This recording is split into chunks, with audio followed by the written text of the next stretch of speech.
In 2016, the UK fundamentally changed its future. In a narrow 52-48 vote, it decided to leave the European Union. For supporters, this was a dream come true. The years ahead would deliver prosperity, growth, and control over borders. But 9 years later, these promises, which people rested their hopes on, have been broken. In 2023, Brexit has cost the average person nearly £2,000, and across the country, nearly 2 million jobs have been lost. Britain's borders, promised to be shut off from the world, have instead been opened further, welcoming more than 4 million people since 2016, more than double the number from the previous 10 years.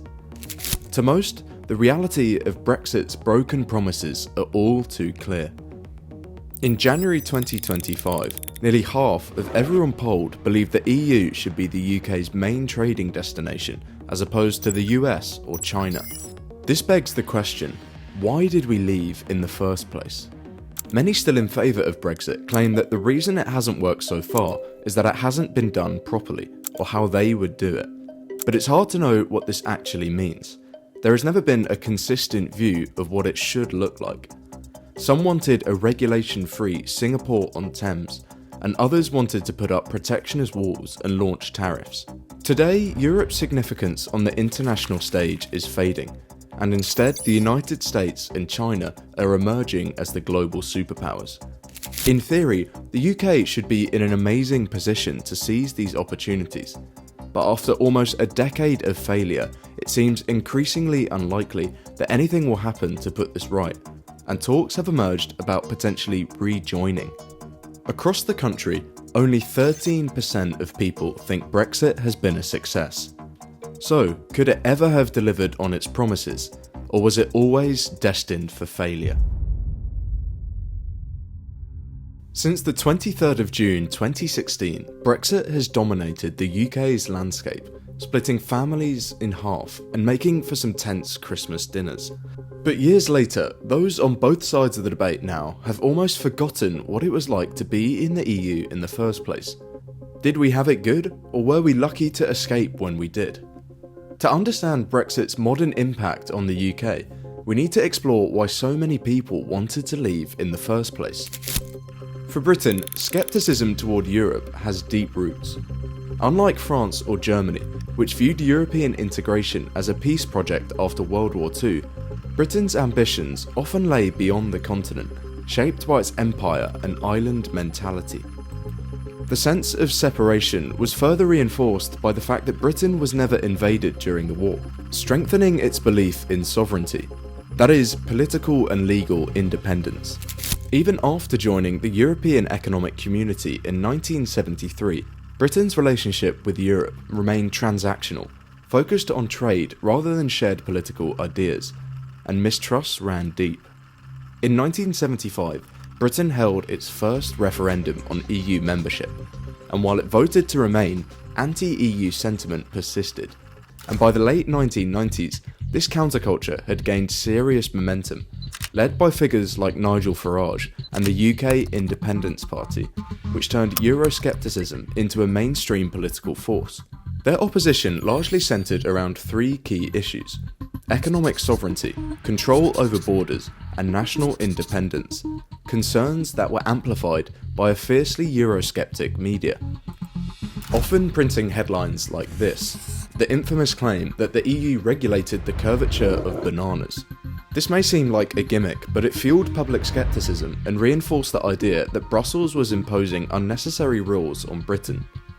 Economically, the UK was one of the EU's largest contributors, and as a wealthier member state, it paid more into the Union than it received, helping to fund grants and initiatives aimed at supporting poorer nations. Another pillar of this philosophy, designed to support struggling members, was the free movement of people. This was originally intended to allow workers to move freely for job opportunities, but the principle evolved into unrestricted migration across borders, something that became increasingly controversial in Britain, especially in 2004, with the major expansion of the EU, which added 10 new countries, including Poland, Hungary, and the Czech Republic. while larger economies like France and Germany imposed temporary restrictions on immigration from these new member states, the UK chose not to. And as a result, Britain saw a significant wave of migration from Eastern Europe, with over 1 million new arrivals following in the next decade. Many took jobs in industries like construction, hospitality and agriculture, contributing to the economy, but also intensifying concerns about wages, housing and pressure on public services. These concerns weren't entirely unjustified. Some studies indicated that low-skilled migration from Eastern Europe had these effects, but they were marginal, only having a small impact on the economy as a whole. And unlike countries such as France and Germany, where European integration was seen as a core ideological value, in Britain it had always been approached with scepticism. Now, as tensions over immigration and sovereignty grew, many began to question whether the benefits of the EU membership still outweighed the costs. Crucially, this was happening at a time when Britain's economy was stagnant. Since the 2008 recession, the economy had seen no increase in GDP per person, falling behind the US, a country which the UK had historically viewed as equally, if not less wealthy. Slowly but surely, the narrative that the EU was harming, not helping the British economy was growing, and those in favour of Brexit pointed to the failure of the British economy to keep up with the rest of the world and blamed Europe. To settle the debate, the question was put to the public, and over a gruelling campaign, the Remain side lost control of the narrative as Brexiteers relentlessly pushed the benefits of independence. Their messaging was simple but effective. We've sent £350 million a week to the EU. Let's fund our NHS instead. Or vote Leave to take back control. With public services under strain, immigration rising, and frustration with the status quo growing, these promises resonated.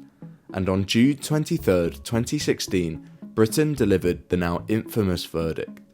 52 to 48. Brexit had won. I hope you're enjoying the video so far. My goal with this channel has always been to make economics and geopolitics more accessible in a way that you enjoy and find valuable.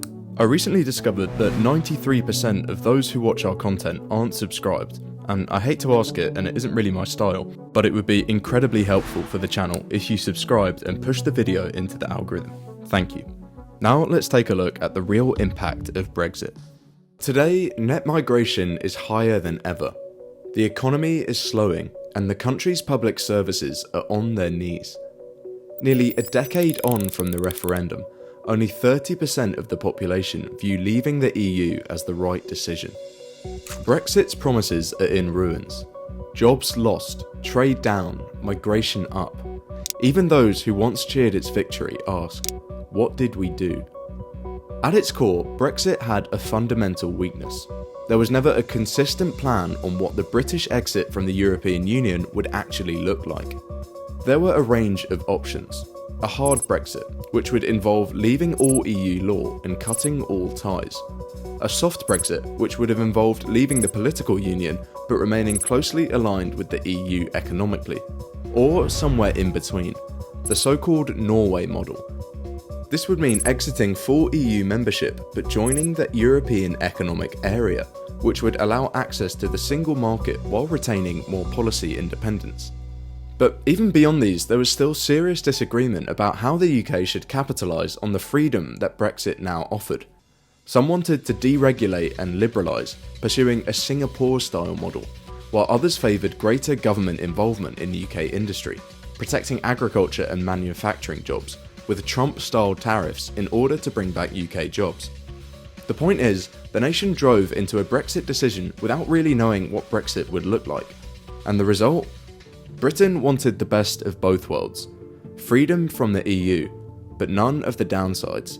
And in the referendum, this is what they were promised. It took 5 years and 3 different governments to get any Brexit legislation passed, and almost nobody was happy with it. The eventual deal ended free movement of people, granted the UK regulatory independence, and ended contributions to the EU's funds. But it all came with quite a large cost. It inevitably came at the expense of seamless access to European markets. Take trade, for example.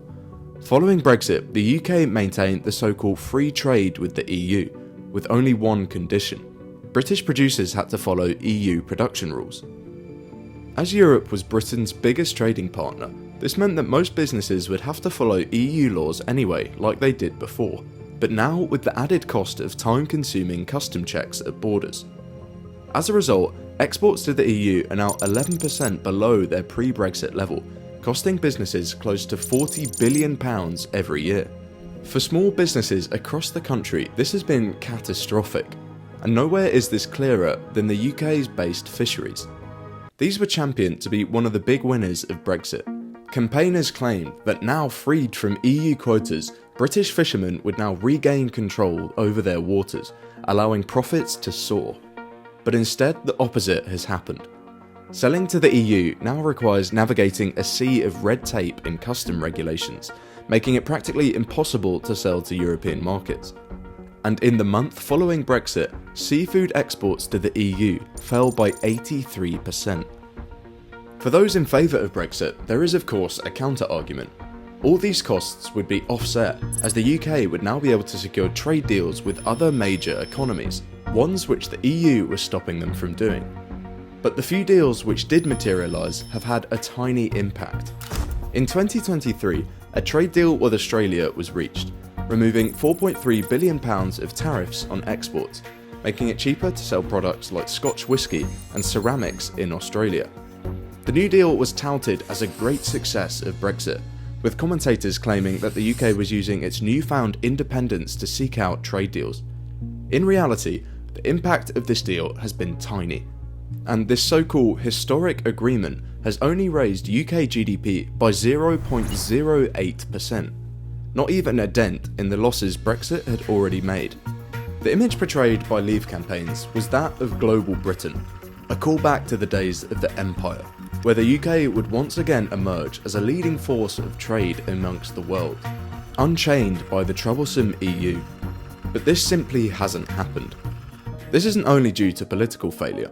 Around the world there has been a shift away from globalisation. Major economies like the US, China and India are becoming more insular, providing the UK with little opportunity to strike major deals. Another less flexible barrier to becoming global Britain that many had hoped for is the country's location. Despite having left the single market and customs union, in 2023 over 40% of Britain's exports still went to the EU, and this is due to a simple law of economics. Prices matter. Shipping a 40-foot container to France costs around £1,400. To America, over £15,000, 10 times as much. Europe being far closer to Britain than any other potential trading partner will inevitably make it the cheapest market to sell British produce. Britain was promised a global trade empire. But this is just another one of the broken promises. While the Brexit campaign was fueled by naive optimism about global trade, it took the opposite approach when it came to immigration. Playing off Britain's fear of mass migration, one seemingly distant country became central to the campaign: Turkey.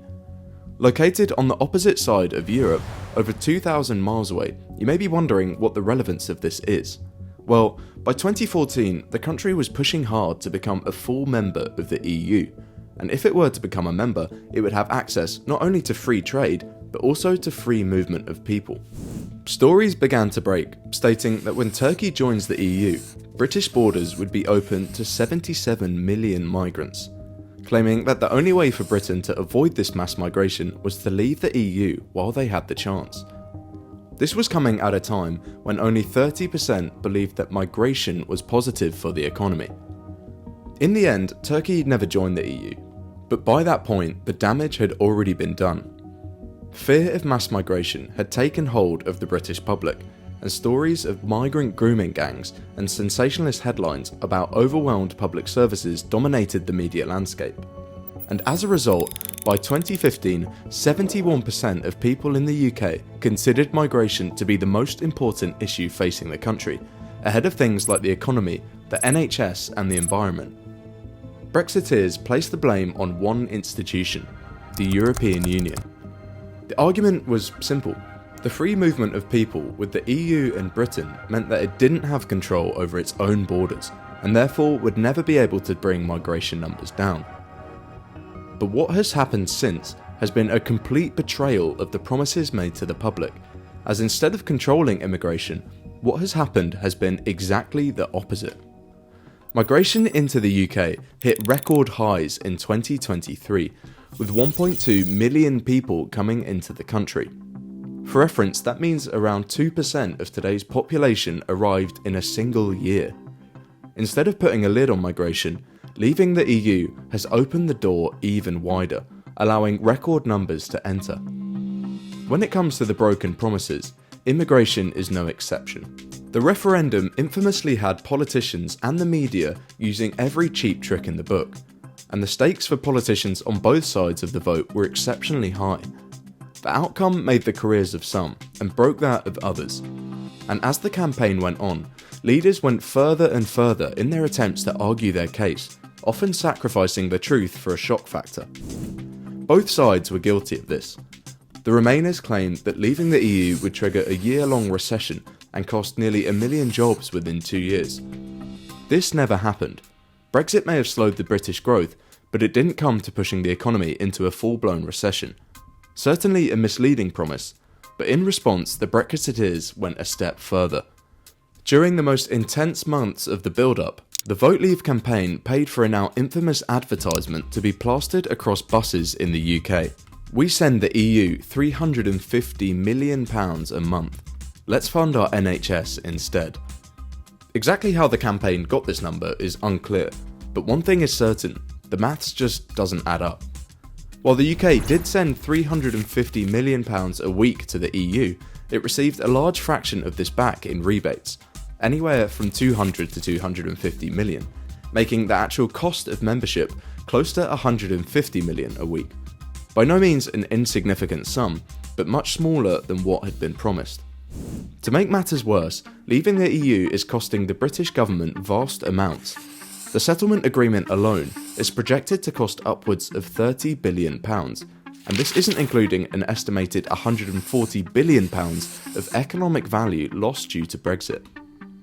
As time went on, even those in favour of leaving the EU gradually accepted that far from saving the Treasury money, Brexit would be a significant financial strain, at least in the short term. Defenders of Brexit had to look elsewhere to justify their beliefs, and in 2020, an unlikely opportunity presented itself: COVID. By early 2021, the pandemic was close to its peak. As vaccines became available, nations scrambled to secure and distribute them to their citizens. Britain, freed from the EU's bureaucratic red tape, was able to accelerate its vaccine rollout, and it was the first European country to give patients the breakthrough vaccine.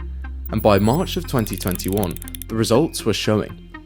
The UK had over 40% of the population vaccinated, whereas the EU was stuck at around 12 to 14%. Whilst this was deemed as a success, the reality is often far more nuanced, as a strong start slowed and eventually led to very similar outcomes. But that isn't to say that leaving the EU and being independent doesn't come with some opportunity. Today there is a similar one. If capitalised on, it could be enormously lucrative for the country, but if missed, could be detrimental. Europe's role on the geopolitical stage is shrinking, with the world coming to be centred around China and the US. Nothing demonstrates this more than the race for artificial intelligence. Last month, the US announced a flagship $500 billion in an AI data centres. Just a few weeks later, China released an innovative AI model called DeepSeek, drastically reducing the cost of running large language models. Europe in all of this is nowhere to be found, and in such a world, alignment with the US could be crucial. Brexit provides the UK with a unique opportunity to do so, but taking advantage of this will require bold and effective leadership, and is by no means guaranteed, with Trump's increasingly unpredictable leadership protecting no one. The UK is a country with enormous potential. It boasts one of the best education systems globally, with 4 out of the top 10 universities worldwide, combined with a highly advanced and dynamic financial sector. The nation has been able to maintain its status as one of the world's wealthiest economies for decades. But none of this is a given. 10 years of stagnation have shown that the country is not immune to economic troubles. and as of yet, governments have largely failed to capitalise on the opportunities offered by Brexit, leaving the economy weak and the public dissatisfied. But this story may be beginning to change.